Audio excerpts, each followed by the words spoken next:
Hola, en el video anterior estudiamos el diodo en polarización inversa. En este video revisaremos qué ocurre en el dispositivo al invertir la polaridad de la fuente externa. Como vemos en la figura, la polarización directa se obtiene al conectar el terminal positivo de la batería al material tipo P y el negativo al tipo N, y esto lo conocemos como condición de encendido. Veamos entonces qué ocurre en el dispositivo. Al aplicar un voltaje positivo, los electrones en el material tipo N y huecos en el tipo P se sienten forzados a recombinar con los iones cerca de la barrera, ocasionando que se reduzca el ancho de la región de depleción. El flujo de portadores minoritarios, es decir, electrones del material tipo P hacia el tipo N y huecos del material tipo N hacia el tipo P, no cambia en magnitud dado que el nivel de conducción está limitado por la cantidad de impurezas en el material, así que nuestra corriente inversa de saturación I sub S permanece igual. Sin embargo, el hecho de reducir la región de depleción permite que los portadores mayoritarios vean una barrera mucho menor en la zona de la unión, que ahora pueden atravesar. Adicional a la reducción de la barrera, tenemos que un electrón en el material tipo N siente una fuerte atracción hacia el potencial positivo aplicado al material tipo P. Esto resulta en un flujo de corriente bastante significativo y a medida que se incrementa la magnitud del voltaje aplicado, el ancho de la región de depleción se sigue reduciendo y el flujo de portadores que atraviesan la unión se vuelve exponencial. Típicamente el voltaje requerido para tener un flujo exponencial de portadores en un diodo es menor a 1 voltio. Este voltaje tiende a crear un flujo eléctrico del material tipo P hacia el tipo N, que es opuesto al potencial interno que vimos en la segunda parte de este módulo. Recordemos que este potencial interno detenía el flujo de corriente de difusión. De esta forma, al debilitar el campo eléctrico en la unión, tenemos una mayor cantidad de corriente de difusión. Podemos demostrar con conceptos de física de estado sólido que la curva característica de un diodo semiconductor sigue la ecuación de Shockley en polarización positiva y negativa.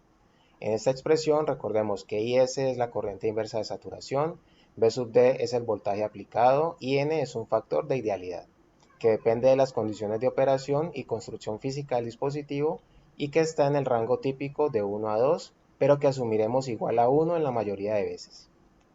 También V sub T es el voltaje térmico y es igual a KT sobre Q, donde K es la constante de Boltzmann, T es la temperatura en Kelvin y Q es la carga del electrón.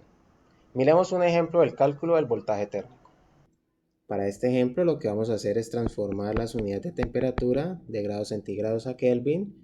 Lo que sabemos que tenemos que hacer es sumarle a nuestra temperatura 273 y esto nos da la temperatura en Kelvin.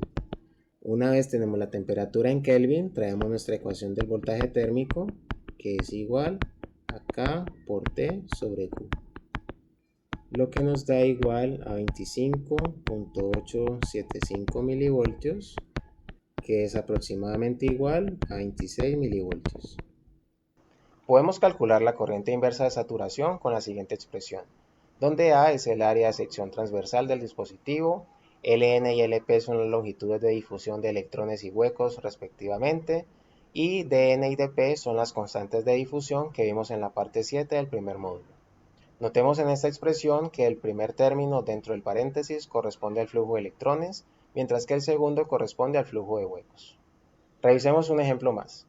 Para este ejemplo lo único que hacemos es reemplazar las constantes. Aquí tenemos dn y dp.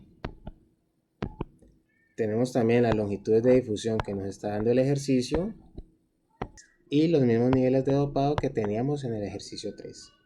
Nos están dando también la concentración de portadores intrínsecos, conocemos la carga del electrón y nos dicen que el área transversal es 100 micrómetros al cuadrado.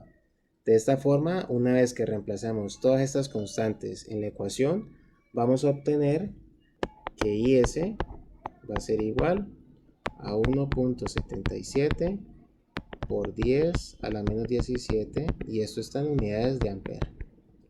En este video estudiamos qué ocurre en el diodo en polarización directa. En el próximo video revisaremos las curvas características de corriente versus voltaje. Los dejo con las referencias bibliográficas. Un saludo.